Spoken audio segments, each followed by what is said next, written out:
We are here again for the Daily Bread Bible study. We are looking at day 103 here for 1 Kings chapters 10 through 12. In 1 Kings 10, we see that Solomon's fame is growing along with his wealth and wisdom. Even people from other nations come to marvel before Israel, so King Solomon is visited by the Queen of Sheba.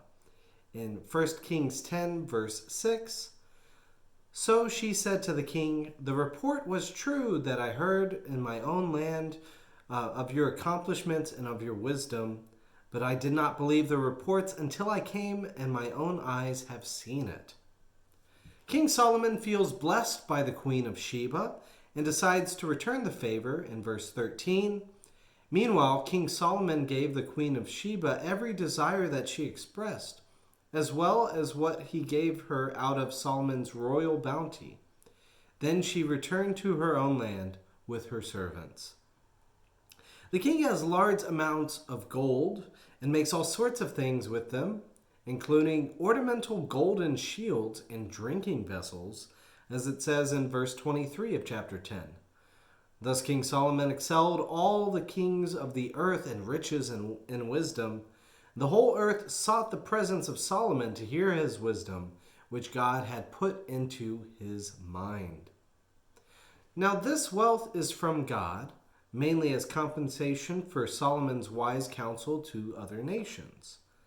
As another illustration of his wealth, it is said in chapter 10, verse 27, "The king made silver as common in Jerusalem as stones." Moving on to 1 Kings 11, as I've mentioned before, the narrative arc of 1 Kings is about the split of the kingdom.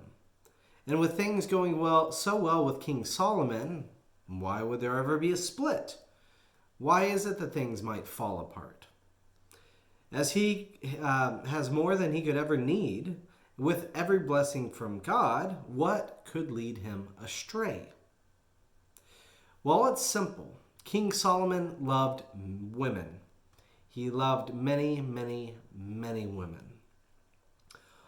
In 1 Kings 11, verse 3 and 4, among his wives were 700 princesses and 300 concubines, and his wives turned away his heart. For when Solomon was old, his wives turned away his heart after other gods, and his heart was not true to the Lord his God, as was the heart of his father David. Solomon had a lot of gold, and some of it was used to build high places for other gods. He would even worship with his wives in the other high places. The biggest issue is that this worship interfered with hearing God. And because of this, God says he is going to stir up trouble, especially for his descendants.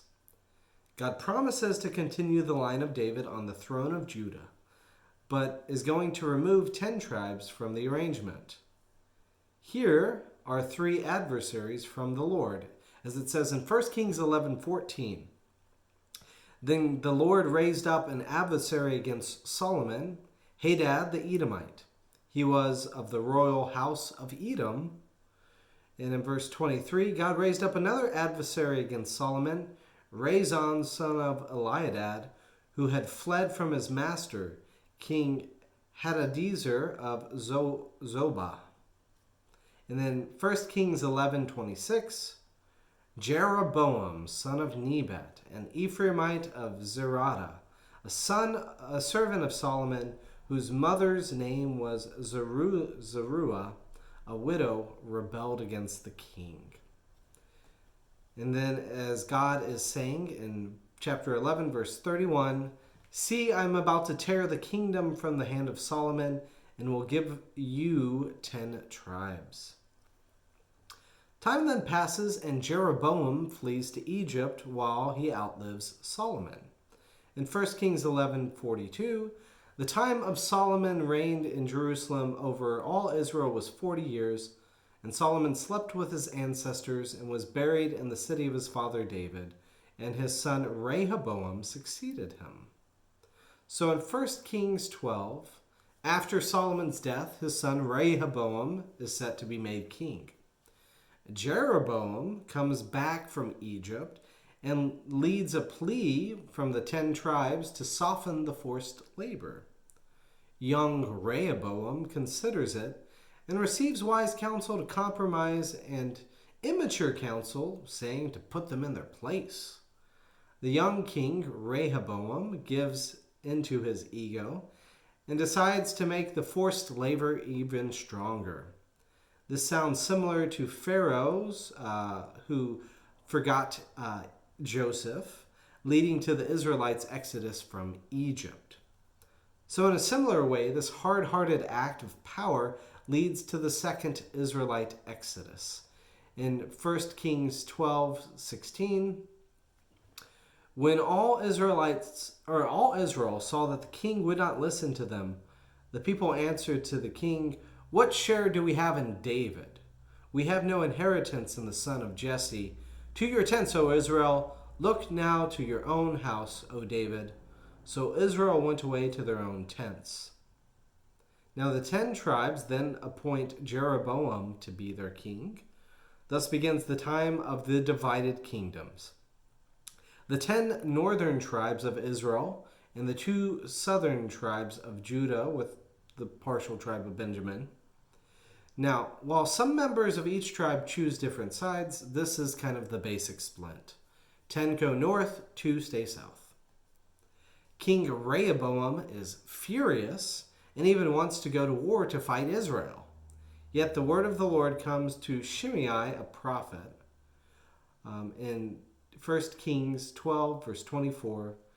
"Thus says the Lord, you shall not go up or fight against your kindred, the people of Israel. Let everyone go home, for this thing is from me." On the other side, King Rehoboam wants nothing to do with the tribe of Judah and Jerusalem. This means also building new places of worship at Bethel and Dan.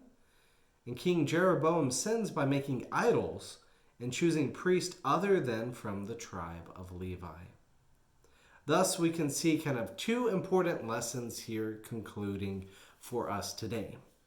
First, it's easy to forget God when things are going well. Solomon had everything, and that wasn't enough. And the second is leading with a hardened heart always brings an exodus.